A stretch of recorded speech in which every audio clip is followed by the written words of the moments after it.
You can see someone riding a show jumping course and, you know, the poles just fly and you can think to yourself, whoa, what is she thinking? Like, register for this class. But here's the thing. You don't know what has happened before. Like, you don't know what it looks like at home. You don't know what all the events leading up to. You don't know what happened the day before. You know, you have no idea whether that person has gone through something in their personal life that made them lose confidence, because we know the way we do one thing is the way we do everything. You have no idea, like you say, what's going on. All you see is a snapshot on that day. You see the result on the scoreboard, and that's really all that you know and that you can go on. And then your brain makes like a judgment or a you know, assumption, which is 100% not the reality. Like, that is just such a little part of everything that's been going on. Happy Monday and welcome to the podcast. And if anyone wonders why my hair is all fucking tied up and I look very hot, it's just because it's been 38 degrees with us this week, and having an event in a couple of weeks, you have to do all your trainings. There's not an option to put your horses on break, so we're making the most of the early mornings, sweating like pigs. And then we still have podcasts to record, so here it goes. How are you doing, Lorna? I'm good, thank you. I was just thinking, getting it done. If anybody wonders why I look so tired, also is because I've done 4 a.m. starts. So you're probably not seeing us looking our best today. But anyway, getting the job done is what we're all about, taking action. So yeah, good, thank you. Awesome. Lorna, I think you have to, before we dive into today's episode, I think you have to tell everyone what you've done past a couple of days. So we've had a busy few days at Equestrian, which is a fairly local event to us. Our dog and I did our first intermediate, and yeah, he was so epic. He was so class and so good and so straight, and all the things that I've had challenges with, that I've sat on this podcast for years explaining to you, telling you the ups and downs, the crying, the broken neck, like every single thing that we have been through to get to this point is a massive, massive celebration. And yeah, I dare to say it's probably two of the best. That's probably the best dressage should have been in cross country rounds, essentially, that you know, we've done to this date. So for anyone out there, just stick with your process. There's a million times I've thought about quitting. There's a million times I've thought about giving up. There's a million times I've thought I'm not good enough to ride this horse, and yeah, we've done it. So actually, it's interesting. Today in the podcast we're going to talk all about results and numbers and things, and I think that's something really cool to just put out there. Is, you know, you can have those 20s, you can have those run-outs, you can have the poles, you can have the less than ideal dressage score, but you never know the journey that somebody's on, and it's very quick by human nature just to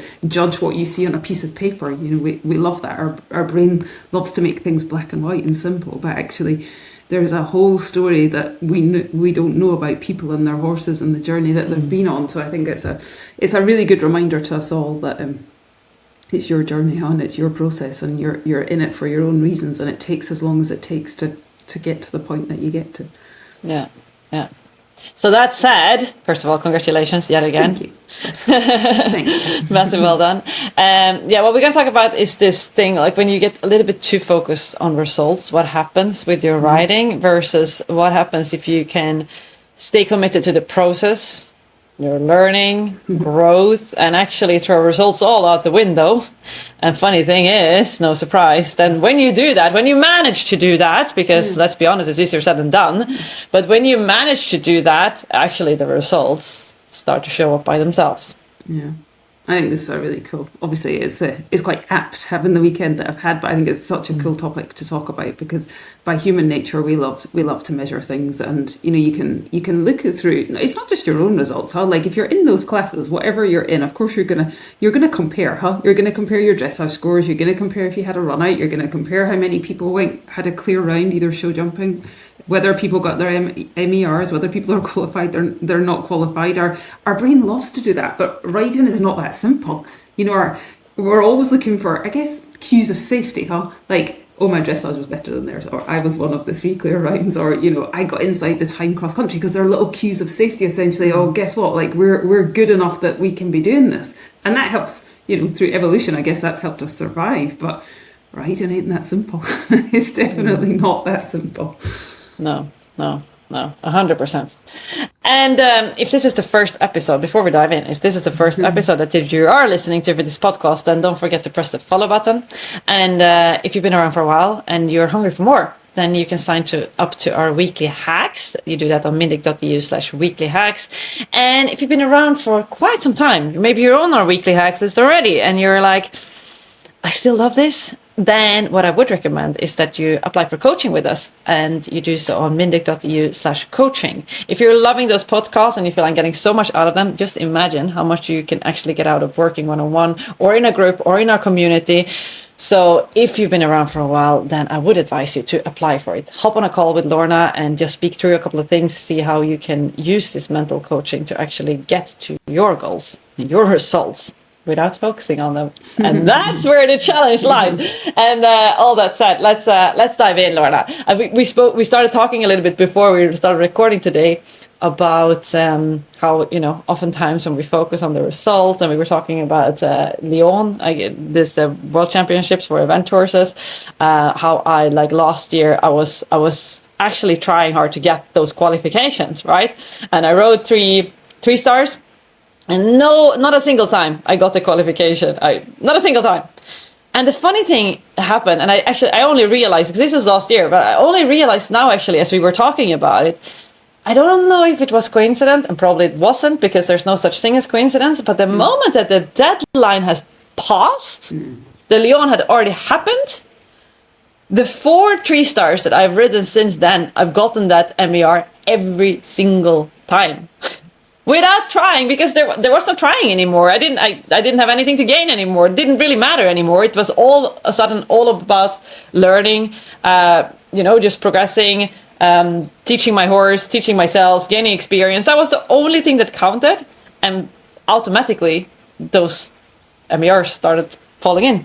Yeah, I love what you say there, because I think so many of us could lose sight of that, how we're so desperate for those MERs, we're so desperate to qualify for things, but essentially that's what happens. We start trying too hard, and I think as soon as we start trying too hard, we lose sight of our process. Whether it's your mindset changes, the tension in your body changes, your breath changes, like whatever that is. And essentially that's not the way you train, huh? So I keep going on about this, but 2 nervous systems together, like your horse is never going to perform at its best either, because it's like, well, what's going on here, mum? Like, what has actually started to change here? And, we've all done it. We all start doing crazy shit because we want to qualify, and you're like, I don't ride like that. Where has that come from? Like, what has even happened? I can do it at home, and then again the ring, and it falls apart. It's that whole thing that we want something so badly, but that is a distraction, because it takes away from your process. And we talked a little bit about this the last time in the warm-up. Like, people lose their mind in the warm-up because they just start trying so hard, whether it's trying hard to find that distance or trying hard to test their horse's scope or all the crazy shit that starts going on in a warm-up, then actually, well, let's find your rhythm and your balance, like all the stuff that you train at home, so that you can go in and ride around to the best of your ability. And I think we can all relate to that for sure. Yeah, because results can be obviously what sets on the scoreboard, right? That is results, but the results equally so when you speak about distances there for a bit. Like, to me, also something I have concluded is the distance you get to a fence, that is a result. That is a result. What is the process in that case? Yeah, everything that you did leading up to that jump, right? That is the process. And to me, and certainly at moments where I feel like I can't see a stride, there's nothing coming up, then what I realize, okay, rather than now focusing on the distance is the result, let's look at the process. Like, what are all the little things that I can change or switch up or test something differently, like the line, the canter, the contact in my hand, my seat. Like, there's so many little things that actually creates that distance, in this case, the result.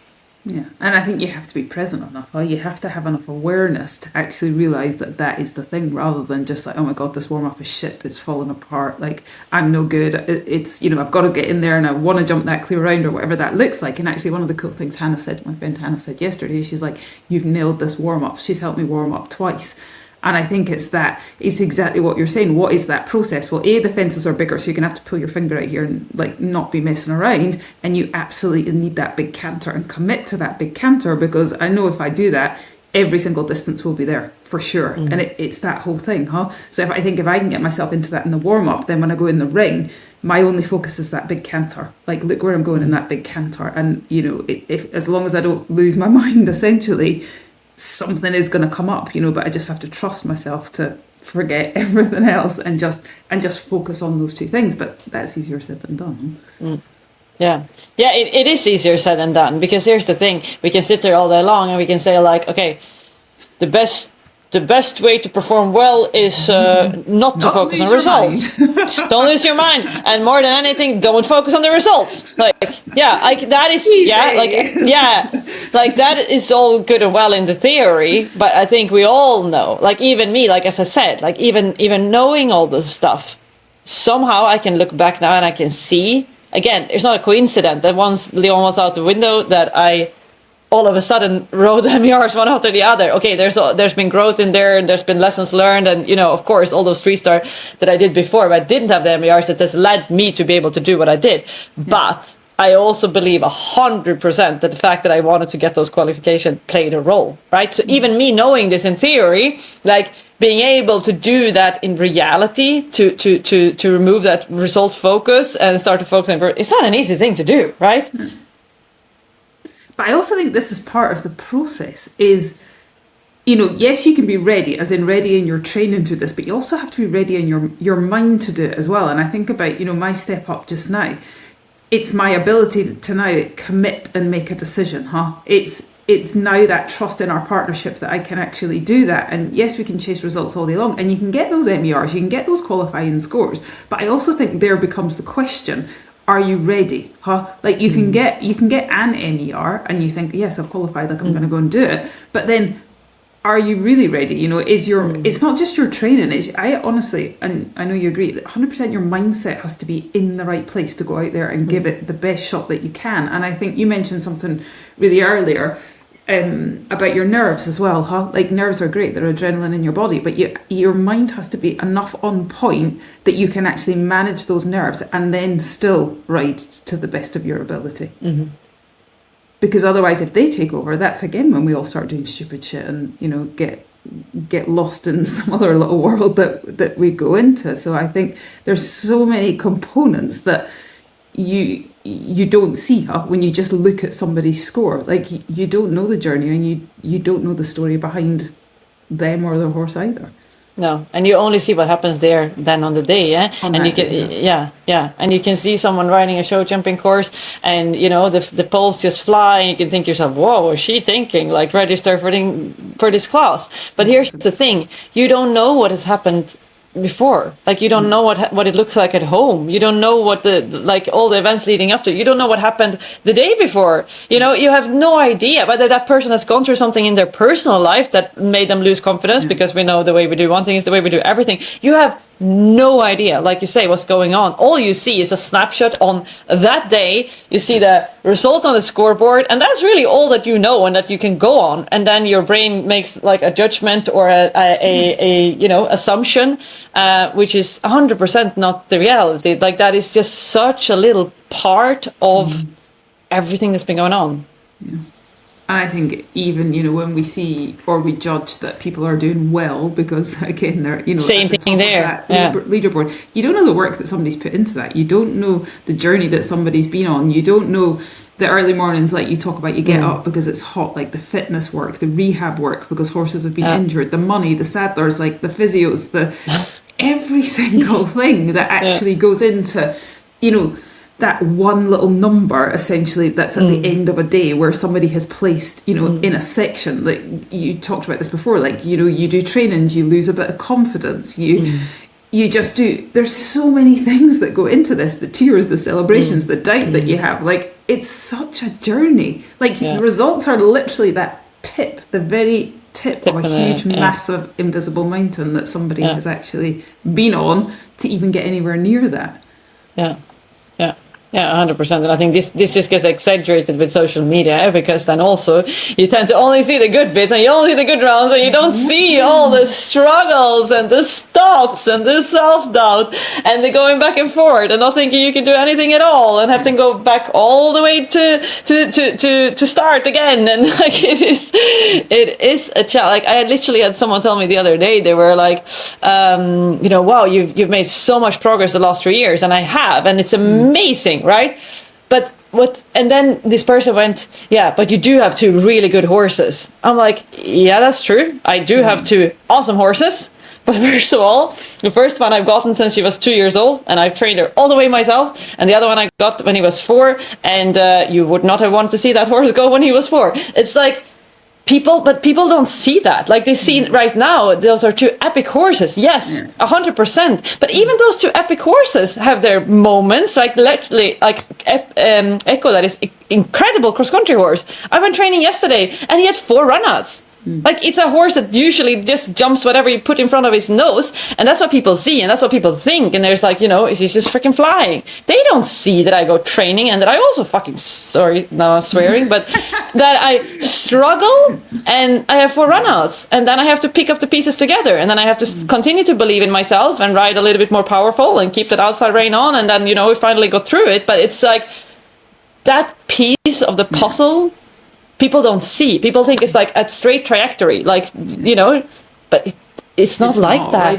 Riding doesn't work like that, huh? Like it doesn't work like that. And we had a little conversation before about, yes, you can look at some of these top horses that are with professionals, and they do have that journey. There are horses that have that journey, but I think also they have so much more experience, huh? They have done it so many more times. They have so much more knowledge in their knowledge bank than we do. And I think it's a different thing when you have a horse, or you have a couple of horses, and you're on this journey and you're building up the partnership and you're growing together. And yes, it's easy to say, but if you treat it as a journey of curiosity, and I say that, and I don't always do this either, but instead of seeing every single one of your rides or your competitions as a test, even that training that you're talking about, huh? Like, in the heat of the moment, when we're training for something, it's difficult not to get stuck in that. It's difficult not to get stuck in that run out, because you're like, well, shit, like this is... I didn't pass the test. I didn't pass the test. Yeah, I didn't pass the test. And I think that's the same. Like, I relate to that so much. You're like, oh God, this has happened. It's the same when you have a few poles down or something in the training before you're about to go to competition. Well, shit, if I can't even jump clear round my training, then how am I going to go to the competition? Yeah. But it's not a test. This is like training. This is the place where we go into with curiosity, and what does my horse need today? Like you said, he's an amazing horse, but he's still a horse. Like, you still have to ride him. So what did you learn from that? Well, probably I need to, really keep a hold of my outside rein. Like, I have to keep traveling, like whatever that is. Like, it's information. It's not a test. Like, it's not...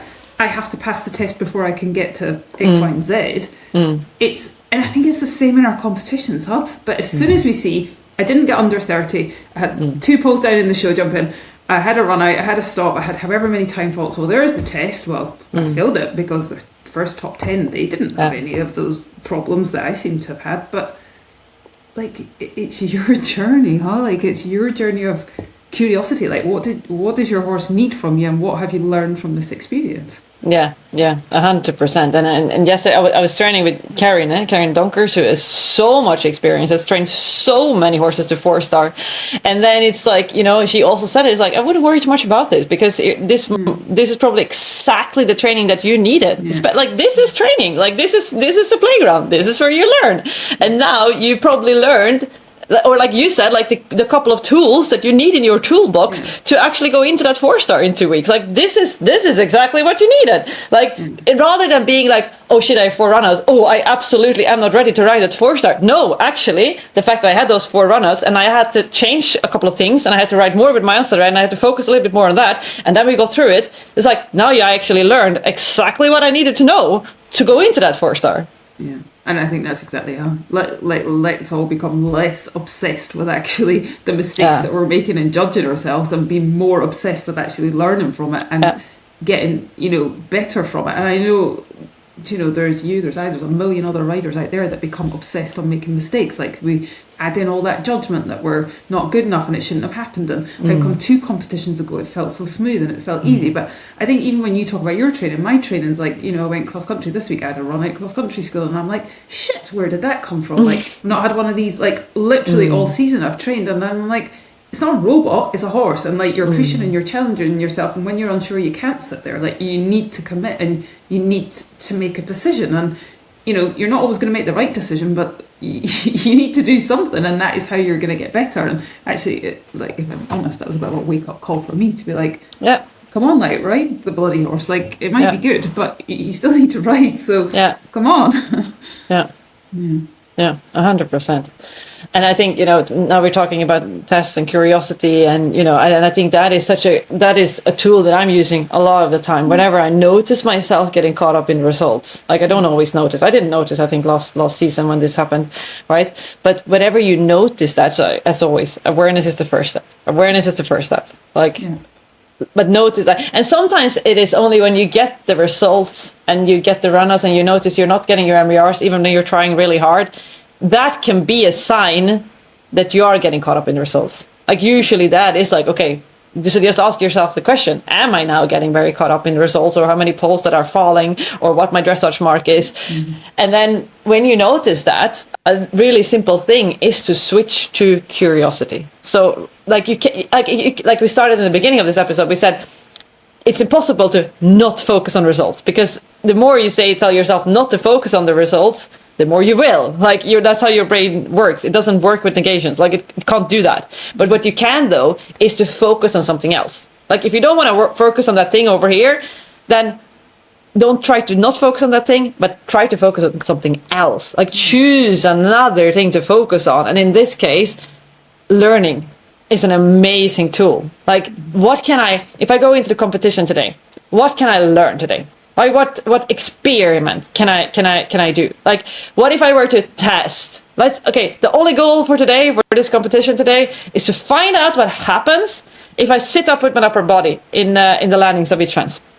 Just see what happens. Like really just test what happens. Like what the scoreboard, how many poles that fall, how many runners, it's completely irrelevant, because here's also the thing.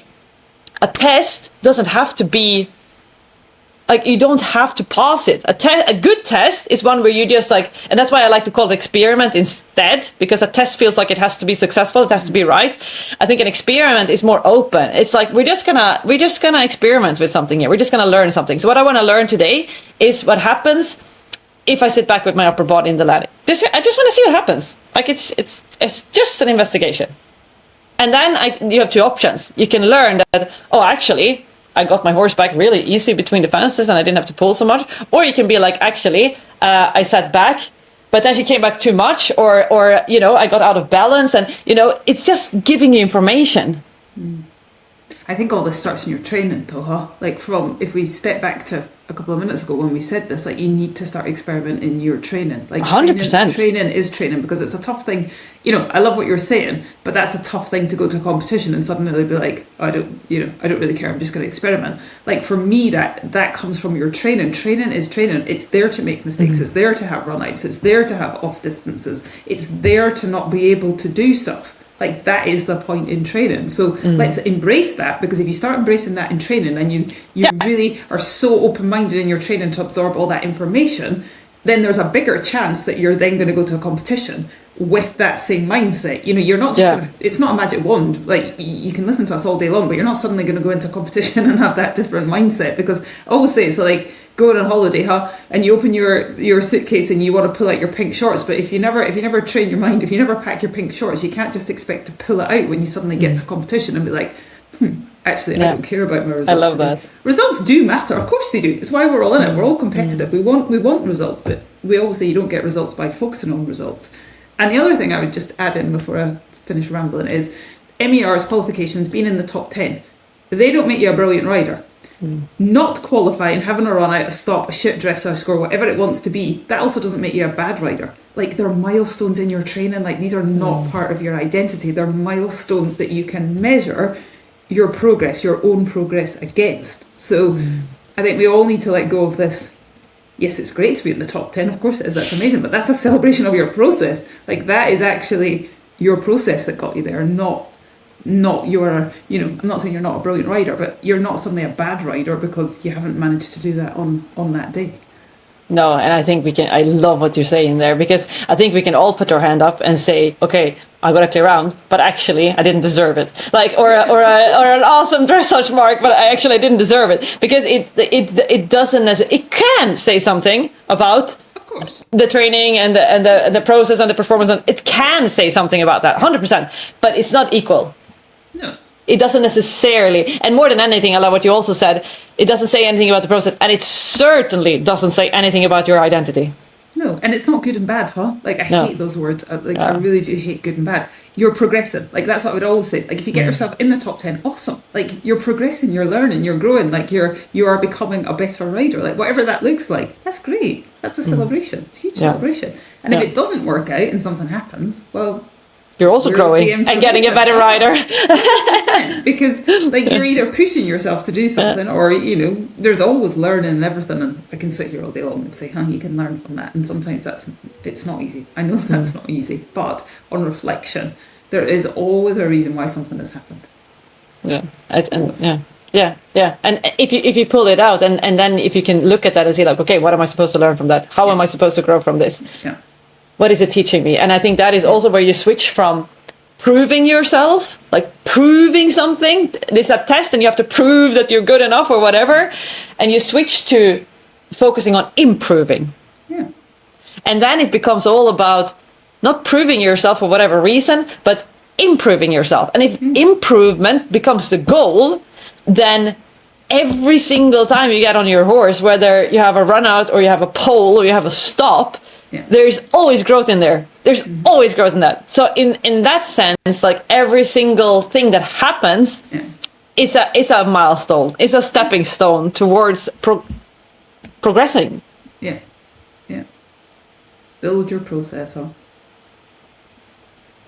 Yeah. Good. And if you're finding it's a little bit challenging to do this by yourself, I understand, because I find it's quite challenging to do by myself as well. And I need people like Lorna in my life to remind me of these kind of things.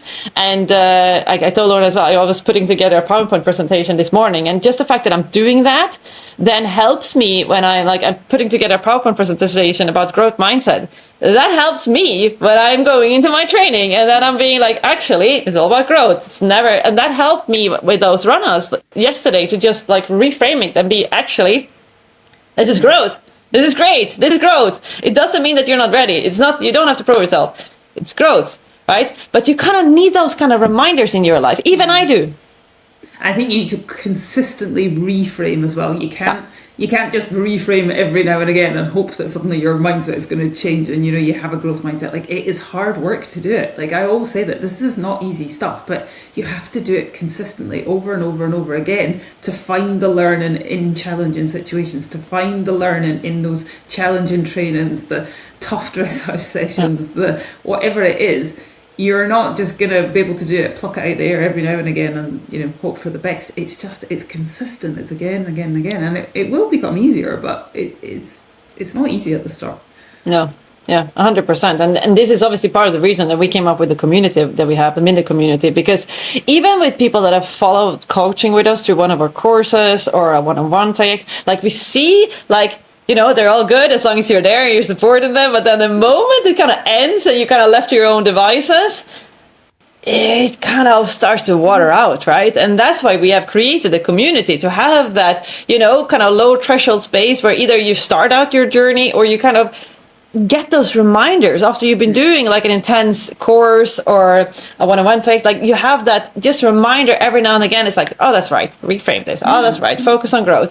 And obviously you can start by joining our community, which is a really low threshold space where you can get those reminders, you can get those small bits and pieces and the accountability to actually do something with it. We all need those reminders. Yeah. No matter how much work you do on yourself, you still need those reminders. Yes. Yeah. And as always, to find out more about that, you go to the show notes of this episode and you click one of the links in there.